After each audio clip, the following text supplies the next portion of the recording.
Voy a estar sacando de los videos todos los temas de la guía de la UNAM 2021 y ya hicimos historia universal, entonces hoy vamos a hacer historia de México y ya mañana vamos con matemáticas y así vamos, una por una hasta que las terminemos.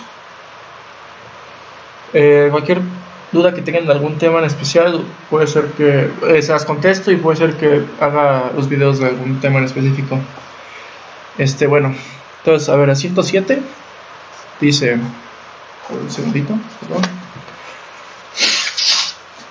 Ok, disculpen. A ver, 107 dice: el primer organismo político que se estableció en la Nueva España fue el primer organismo que se organizó en la Nueva España fue el ayuntamiento. El ayuntamiento se creó cuando llegó Hernán Cortés, en este tiempo sería el Imperio Azteca, y creó la Villa Rica de Veracruz, en Veracruz. Y ahí se creó el ayuntamiento, que fue el primer organismo político que se creó en la Nueva España. Ya después, en el siglo XVIII, se crea el virreinato. Y el virreinato había en dos lugares, en México, en Nueva España y en Sudamérica, ¿no? Que después ya se divide en intendencias. Pero eso ya es otro tema. El 108. El movimiento independentista de la Nueva España tuvo como causas externas la A, que sería la independencia de Estados Unidos en 1776 y la Revolución Francesa, que fue en 1789. ¿Por qué son causas externas? Bueno, otra causa externa que te puedan preguntar es la invasión de Napoleón en 1808 a España. Y también puede ser otra causa, las reformas borbónicas, hecho por Carlos V. No me acuerdo si era Carlos V, pero el rey Carlos, que creó las reformas borbónicas. ¿Y por qué son causas? Porque simplemente la independencia de Estados Unidos con la Revolución Francesa, aparte de que traen esas ideas, aparte de que se enseñan al mundo que ya no debemos ser gobernados por un monarca, expanden esas ideas de ilustración, esas ideas de la pero esas ideas de las garantías individuales, la libertad, la razón, ¿no? Que eran las razones, los principales conceptos en los que se movía o se creaba la ilustración, que era la libertad, el progreso, la razón, la fraternidad. Y pues obviamente en ese tiempo pues las monarquías absolutistas, como era España, obviamente ellos quitaban y no creían en eso. Entonces, de hecho, una de las razones de por qué en México se expulsaron a los sacerdotes de la orden franciscana, porque ellos exactamente creían y expandían esas ideas de la ilustración. ¿Okay? Entonces la respuesta es la A. La 109. Ordena cronológicamente los acontecimientos que corresponden a la etapa de organización de la independencia de la Nueva España.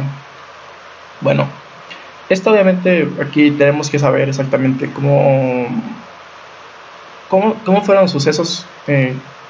Obviamente cómo fueron los sucesos a través de la historia, de cómo... Esto es la paz armada, si no me equivoco, esta parte es la paz armada, porque son 4, es la iniciación, la paz armada, o la organización, después son después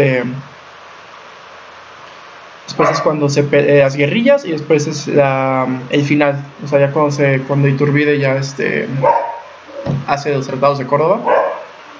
Pero bueno, el punto es que eso hay que saber cómo van las cosas, y las cosas van así, en orden cronológico. Es sentimientos obviamente empieza la guerra de Morelos, después Morelos crea los sentimientos de la nación, después se crea el Congreso de Chilpancingo, y después ya se crea la Constitución de Apatzingán. El Congreso de Chilpancingo es creado porque la Junta de Zitácuaro es movida a Chilpancingo porque llegaban tropas realistas. Entonces, el orden cronológico de esta respuesta sería esta. Comienza la primera campaña de Morelos, cuando pelean en Acapulco, ¿no? Después creación de la Junta de Zitácuaro, el Congreso de Chilpancingo y Constitución de Apatzingán. ¿Okay? 110. El sistema federal mexicano del siglo XIX establecía que Los estados eran soberanos simplemente porque en México del siglo XIX, en el mandato de Benito Juárez, cuando estaba Ignacio Comonfort, que fue muy breve, eran estados federales. El estado federal es básicamente cuando... el sistema federal es básicamente cuando... Es básicamente todo lo contrario al ser conservador, que es básicamente estados federales, estados soberanos. Cada estado no responde, no responden directamente las órdenes del que sería el presidente, porque eso sería centralismo. Entonces básicamente cada estado tiene sus propias leyes federales, tienen su propio territorio y tienen su propio representante, por decirse. No son representados por el presidente totalmente. ¿Okay? 110. Ahora 111. Durante la administración del presidente Juárez en 1867 se realizaron reformas educativas con la creación de la escuela preparatoria. Recordemos que 1867 es la parte conocida como la Restauración. La Restauración es básicamente después de que Benito Juárez le gana con la ayuda de los americanos con el plan de Maclay Ocampo. Saca a Maximiliano de Habsburgo, lo mata, más bien lo captura y lo mata, saca a los franceses con la ayuda de las armas gringas, armas americanas, y obviamente suministros americanos de ayuda de Abraham Lincoln. Benito Juárez recaptura el poder en México y crea la Escuela Nacional Preparatoria, que se basó básicamente en las ideas del positivismo de Comte, ya que no recuerdo bien a quién mandó, pero básicamente mandó a un diplomático a Francia para que exactamente agarrara estas ideas y le gustó a Benito Juárez y las puso en su preparatoria. Acordémonos que otro dato muy importante de Benito Juárez es la Constitución de 1857, que es la razón de por qué Benito Juárez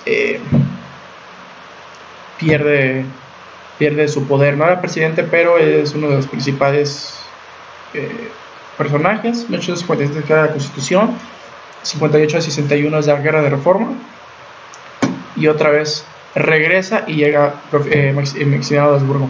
¿Okay? Entonces más importante es la Constitución de los 57. La 112. El objetivo principal del gobierno juarista durante la restauración de la República fue juarista, obviamente es Benito Juárez. Es hacer reorganizar el país dotando de instituciones, que es parte de la restauración. Una de esas instituciones es la creación de la Escuela Nacional Preparatoria. ¿Por qué se hacen instituciones? Porque México necesitaba pagar su deuda externa y tenía que movilizar su economía interna. ¿Okay? 113. Característica que distinguió al gobierno porfirista. Es la de Porfirio Díaz, como lo sabemos, fue un dictador que duró más de 30 años. En su mandato hubo básicamente una dictadura totalmente. Básicamente cualquiera que se le oponía lo mataban o lo exiliaban, o ya sí, lo mataban o lo exiliaban, no había otra. O sea, tenías que hacer caso. Y también él ponía a los gobernantes de los estados, a los del Senado y del Poder Ejecutivo, Legislativo, todo eso, él los ponía. Entonces en realidad no había una forma, o sea, nadie iba contra él porque les daba sus beneficios. Lo que sí es verdad es que en la época porfirista se industrializó mucho el país, gracias a que él apoyaba y defendía mucho la inversión extranjera. Obviamente esa inversión extranjera significaba que le quitaba tierras a los campesinos, y obviamente había una gran diferencia de vida, pues, entre los que eran la clase rica, que eran los que apoyaban a Porfirio, y la clase media y baja vivían muy mal en su tiempo. ¿Okay? Entonces, la 114. El apego a las leyes y la generación de una nueva constitución fueron características del gobierno huertista. Es Victoriano Huerta, que básicamente muere en la escena trágica cuando traiciona a Francisco Madero, que fue el que sacó a Porfirio Díaz con el plan de San Luis. Villista no tiene nada que ver, porque él como Emiliano Zapata solo pelearon contra Álvaro Obregón. Entonces ellos nunca fueron presidentes. Y zapatistas, como dije, Emiliano Zapata. Entonces es carrancista, Venustiano Carranza. Venustiano Carranza es muy conocido por su constitución, por la Constitución Mexicana de 1917, que él la creó. La Constitución Mexicana de 1917 es creada por él. Y porque él fue, que podría decirse, el primer presidente que se apegó más a las leyes mexicanas. O sea, más podría decir que la razón de que por qué Plutarco Elías Calles con Álvaro Obregón lo traicionaron con el plan de Agua Prieta es porque él quería que el siguiente sucesor fuera elegido por la población civil y no por militares. ¿Okay? A 115, presidente que creó la Secretaría de Educación Pública es Álvaro Obregón. Álvaro Obregón creó la Secretaría de Educación Pública con José Vasconcelos en 1921. Con José Vasconcelos crea la Secretaría de Educación Pública, y también es conocido Álvaro Obregón porque fue su gabinete su gabinete que él creó era de militares destacados, no tenía ningún civil ahí. ¿Okay? Entonces, 116, una acción política importante durante el Maximato. El Maximato es el periodo de 1928 a 34, y es básicamente cuando se crea el partido PNR, que es el Partido Nacional Revolucionario por Emilio Portes Gil.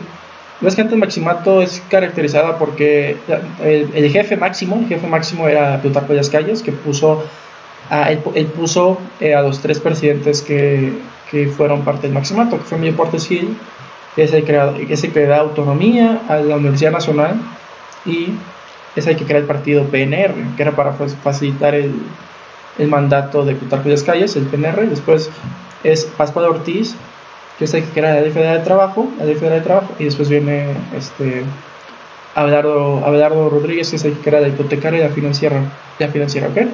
Y el Plutarco Elías Calles también, que es el jefe máximo. También algo muy importante es que él estuvo de mandato de 1924 a 28, fue muy amigo de Álvaro Obregón. Él creó el Banco de México, y él estuvo en la Guerra Cristera. ¿Okay? Entonces fue una acción política importante durante el Maximato. Es esta: la formación del Partido Nacional Revolucionario, el PNR. ¿Okay? Que la 17. Unas acciones de gobierno de Lázaro Cárdenas fue la creación del ejido colectivo. El Lázaro Cárdenas, Banco de México, como había dicho, es el Plutarco Elías Calles. Fundación de Comisión de Carreteras es Miguel Alemán, que es en el 52, o sea, es más adelante. Conformación del PAN. El PAN fue creado en 1938, pero como partido opositor de derecha, era un partido de derecha no muy, o sea, no era de muy derecha, era derecha, pero no era extremista, podría decirse.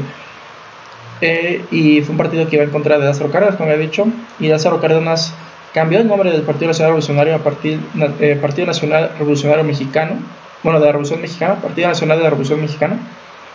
Y Lázaro Cárdenas es el que creó el ejido colectivo. El ejido colectivo es básicamente que le dio las propiedades a los, no solo, o sea, ya no había terratenientes, o sea, ya no era una persona que controlaba las tierras, sino eran varios campesinos que controlaban su tierra para que la trabajaran. Entonces, la creación del ejido colectivo. El 118. La principal característica económica del gobierno de Manuel Ávila Camacho fue, acuérdense que Manuel Ávila Camacho era un muy gran... y otra cosa importante de Lázaro Cárdenas es que él creó 2 sexenios.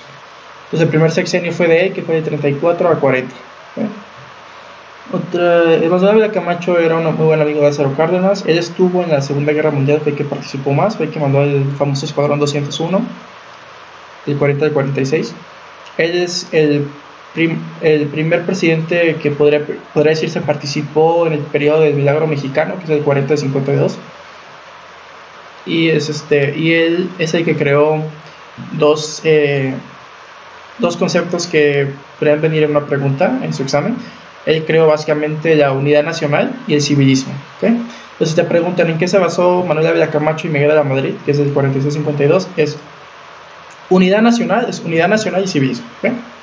Ok, entonces la respuesta es la sustitución de importaciones. Ok. La sustitución de importaciones es la respuesta porque en el mandato de Manuel Ávila Camacho industrializó al país gracias al poder que tuvo a Estados Unidos después de la Segunda Guerra Mundial. Entonces él sustituyó bienes por importaciones de otros países. ¿Okay? 119. El crecimiento económico logrado en el país después de la Segunda Guerra Mundial se le conoce como había dicho, después de la Segunda Guerra Mundial, que es de 39 al 45, es el milagro mexicano. Liberalismo económico tiene que ver, estado de bienestar tiene que ver, desarrollo compartido, ahí les va a mirar, del 40 al 52 es el milagro mexicano, unidad nacional y civilismo.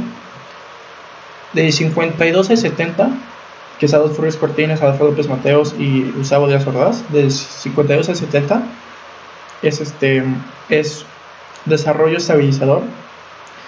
Y del 70 al 82 con Echeverría y con López Portillo es el desarrollo compartido, que es básicamente cuando ya el Estado ya tiene que intervenir en el mercado, porque México está en bancarrota básicamente. O sea, del 70 al 82 México está totalmente... Si en el 70 México está en bancarrota, en el 82 es cuando todo se jodió. López Portillo por la sobreexplotación del petróleo que nadie compró. ¿Okay? Y a 120 dice: el resultado de la aplicación del Tratado de Libre Comercio, el TEDECAN, de Norteamérica, en México se manifiesta en el... Bueno, obviamente nosotros sabemos que en el 82, el 88 es cuando Miguel de la Madrid llega a la presidencia y trae con él la idea neoliberalismo. El primer tratado que se hizo fue el GATT, y después ya es TEDECAN con Gortari, ¿no? Él podría decirse que fue el que obviamente trajo mucho, o hizo con más, dio con más impacto esa idea del neoliberalismo en México. Y él obviamente con este TEDECAN favoreció a Estados Unidos y a Canadá, pero a México lo jodió mucho, porque México obviamente no tiene la misma capacidad tecnológica, no tiene la misma industria, la misma economía, ¿verdad?, que Estados Unidos y Canadá. Entonces este tratado favoreció a los americanos y a los canadienses, porque compraban un producto bien barato y lo vendían al triple, y se lo podían vender a México, a quien sea, porque México obviamente México no creaba tecnología, nada, México solo importaba materias primas y sigue importando materias primas. Entonces pues este concepto de neoliberalismo, pues obviamente, que lo dicen, benefició a un pequeño grupo de empresas.